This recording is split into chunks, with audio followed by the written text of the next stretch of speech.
김민재의 나폴리행이 정말로 가까워지고 있습니다. 이탈리아 현지 매체에 따르면 지금 김민재와 나폴리가 세부 사항 조율만 남겨두고 있다고 알려지고 있고요. 빠르면 이번 주에 메디컬 테스트를 완료하고 오피셜까지 나올 수가 있다. 그리고 김민재의 계약 기간은 2025년까지 3년 계약이라고 주장하는 매체도 있고요. 2027년까지 5년 계약이라고 주장하는 매체들도 있습니다. 그리고 여기서 중요한 것이 김민재의 바이아웃이 4천만 유로, 하나로 치면 530억 정도의 금액으로 설정이 되어 있다 라는 이야기가 나오고 있습니다. 김민재의 연봉은 250만 유로 혹은 300만 유로로 책정이 되어 있다고 나오고 있는데 300만 유로 정도면 하나로 40억 정도의 금액이라고 할 수가 있고요. 그리고 지금 이 김민재의 연봉으로 나오고 있는 금액은 현재 나폴리에서도 오시멘, 로사노, 지엘린스키 이 3명을 제외하면 가장 높은 연봉이라고 볼 수가 있습니다. 일단 기본적으로 말씀드리면 나폴리는 김민재 선수가 뛰기에 아주 좋은 환경이다, 이렇게 볼 수가 있겠거든요. 김민재 선수가 나폴리에서 좋은 활약을 펼칠 수 있는 환경이 전술적으로 형성이 되어 있어요. 어떤 점에서 그러냐면 일단 김민재 선수는 주전으로 뛸 겁니다. 그 이유는 이제 나폴리가 김민재를 원하는 이유가 쿨리발리의 대체자로 원하는 거죠. 그리고 쿨리발리가 포백의 왼쪽 중앙 수비수로 뛰었는데 오른발을 썼잖아요. 그러니까 이제 나폴리는 왼쪽 중앙 수비수를 찾고 있었는데 김민재 선수가 페네르바체에서 오른쪽 중앙 수비수도 뛰고 왼쪽 중앙 수비수도 뛰었는데 시즌 후반기로 갈수록 왼쪽 중앙 수비수에서 뛰는 시간이 훨씬 많았습니다. 그렇기 때문에 이제 나폴리 입장에서도 쿨리발리가 뛰는 위치에서 김민재가 뛸 수 있겠구나, 이렇게 이제 생각이 되니까 김민재 선수를 원한 거거든요. 그래서 기본적으로는 쿨리발리를 대체하는 선수이기 때문에 다음 시즌 무조건 김민재는 주전으로 뛸 겁니다. 그리고 나폴리의 센터백 라인을 살펴보면요, 이번 시즌에 남아있는 센터백이 3명밖에 없었어요. 라흐마니 오른쪽, 그리고 쿨리발리 왼쪽, 그리고 백업 수비수가 주앙 제주스가 있었습니다. 그런데 이제 여기서 쿨리발리는 떠났죠. 그리고 루페르토라는 백업 수비수가 있어요. 그런데 지난 시즌에 임대를 갔다가 다시 돌아왔는데 다시 임대를 떠났습니다. 그래서 이제 중앙 수비수가 2명이 상태인데 나폴리가 센터백 자원이 이렇게 없다 보니까 김민재뿐만 아니라 한 선수를 더 노리고 있었어요. 웨스티고르라고, 이 선수가 브라이튼에서 지난 시즌 제노아로 임대를 왔던 선수인데 이 선수가 제노아에서 준수한 활약을 보여줬고 나폴리가 눈여겨봤다가 이 선수를 빠르게 데려왔습니다. 그래서 이제 최근에 루페르토가 나가고 웨스티고르가 들어오면서 웨스티고르,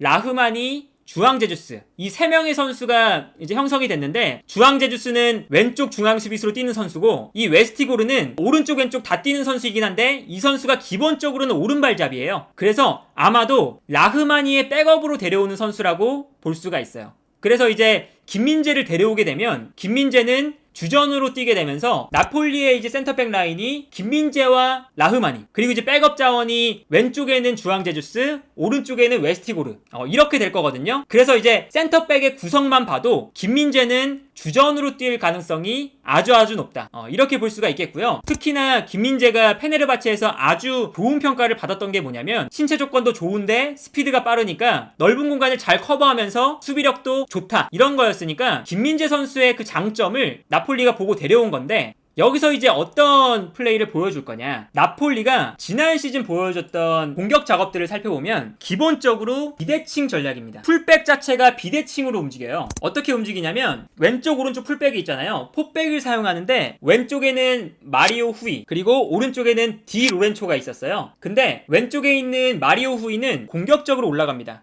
왜냐면 인시녜가 중앙으로 접고 들어오는 스타일이다 보니까 인시녜가 중앙으로 들어올 때 마리오 후이가 빠르게 올라가서 측면 공간을 커버하는 이러한 장면이었거든요. 그러다 보니까 쿨리발리가 자연스럽게 이 왼쪽 공간을 넓게 커버해야 됐는데 이때 디로렌초는 살짝 중앙으로 들어오면서 3백을 만들어줍니다. 그러면서 사실상 쿨리발리가 이 3백의 왼쪽 중앙 수비수처럼 뛰었고, 여기서 이제 중원 라인이 지엘린스키가 살짝 움직이고 앙기사나 파비앙 루이스가 살짝 올라가요. 그래서 이렇게 수비형 미드필더 한 명을 주게 되는데 이때 디로렌초가 살짝 올라가면서 중원 싸움 도와주거나 아니면 이제 측면으로 공격 지원을 나가거나 디로렌초가 살짝 중앙으로 들어오면서 수비 밸런스를 맞추는 역할이 기본적인 역할이었거든요. 그래서 수비 밸런스를 맞춰줄 때 쿨리발리가 측면 공간을 넓게 커버하는 이 역할을 수행했습니다. 그런데 이제 김민재 선수도 아마 이번 시즌에 바로 이러한 역할을 수행을 할 거예요. 지난 시즌 경기 장면을 좀 보여드릴게요. 이 장면을 보시면 지금 마리오 후이가 아주 공격적으로 올라가고 있어요. 있어요. 그러다 보니까 쿨리발리 그리고 디 로렌초가 살짝 중앙으로 들어오죠. 마리오 후이는 공격적으로 올라가고 디 로렌초는 살짝 중앙으로 들어오면서 쿨리발리 디 로렌초를 중심으로 3백이 만들어집니다. 그러다 보니까 여기서 이제 문제는 뭐냐, 마리오 후이가 공격적으로 올라갔으니까 이제 수비적으로 내려오는 속도가 늦을 수밖에 없어요. 그래서 경기를 보면 수비할 때 마리오 후이가 빠르게 내려오지 못하면서 이 왼쪽의 넓은 공간을 쿨리발리가 사실상 커버해야 되는 역할인 거죠. 그러면서 수비할 때도 디로렌초가 살짝 중앙으로 들어오고 디로렌초, 쿨리발리를 좌우 중심으로 3백이 만들어지는 형태,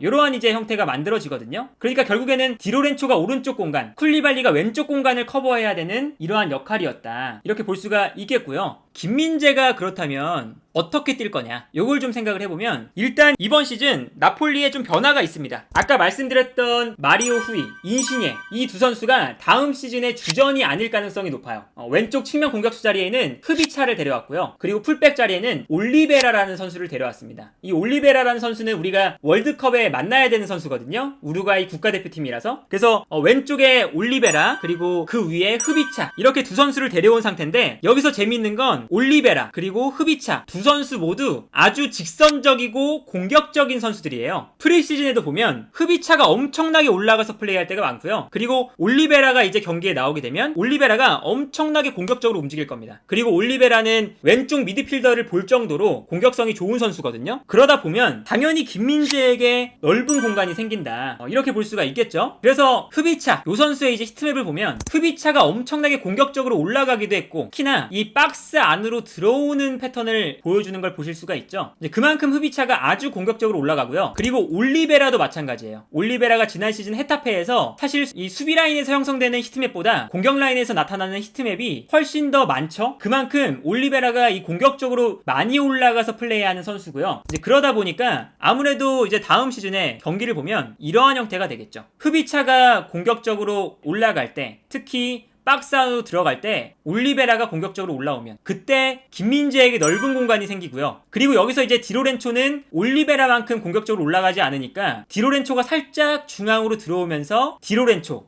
라흐마니, 김민재, 이 세 명의 3백이 형성될 거다. 그러면서 이제 김민재가 이 넓은 공간을 커버해야 되는, 사실상 3백의 왼쪽 중앙 수비수로 출전을 하게 될 텐데, 정말 다행인 것은 지난 시즌 김민재가 바로 이러한 역할에서 뛰었어요. 지난 시즌 페네르바체 경기만 봐도 페네르바체가 일단 김민재 그리고 왼쪽에 살라이, 오른쪽에 티세란드, 이런 3백을 형성했거든요. 근데 이때 페네르바체의 전술이 뭐였냐면 김민재 한 명 두고 좌우 중앙 수비수가 오버래핑하는 전술이었고, 그러다 보니까 김민재가 이 좌우 측면을 엄청나게 커버해야 됐죠. 감독이 경질되고 풋백으로 변화했을 때도 마찬가지였습니다. 왼쪽 측면에 나오는 카디오글루는 측면 공격수에 가까운 선수고요. 그리고 왼쪽에 살라이가 나올 때도 살라이가 오버래핑을 많이 가져가는 선수예요. 왼쪽 풀백이 엄청 공격적으로 올라가고, 그리고 김민재 앞에 있는 미드필더가 자이치라는 선수인데, 이 자이치도 공격형 미드필더에 조금 더 가까운 선수예요. 공격성이 아주 강한 선수라서 자이치까지 올라갑니다. 그래서 결국에는 김민재가 왼쪽에서의 넓은 공간을 커버해야 되는 역할이었거든요. 이제 그렇기 때문에 방금 설명드렸던 나폴리의 전술과 아주 흡사하잖아요. 그렇기 때문에 다음 시즌 김민재는 자기가 페네르바체에서 했던 그 역할을 그대로 나폴리에서 수행하면 된다, 이러한 점에서 김민재가 나폴리로 가면 좋은 선택이다 라고 볼 수가 있겠고, 뭐 당연히 나폴리는 아주 강팀이기 때문에 김민재 선수가 커리어를 이제 이어나가는 데에도 아주 좋은 팀이고요. 기본적으로 나폴리가 쿨리발리의 대체자로 데려가는 선수면 일단 김민재는 지금 유럽 무대에서 엄청나게 평가가 좋다는 것을 의미해요. 그래서 김민재 선수는 어떤 팀을 가든 걱정은 없다. 세리아에 가면 아주 좋은 공격수들을 이제 상대를 해야 되죠. 인터밀란의 루카쿠, 라우타로, 제코, AC 밀란의 지루, 유벤투스에서는 블라우비치, 키에사,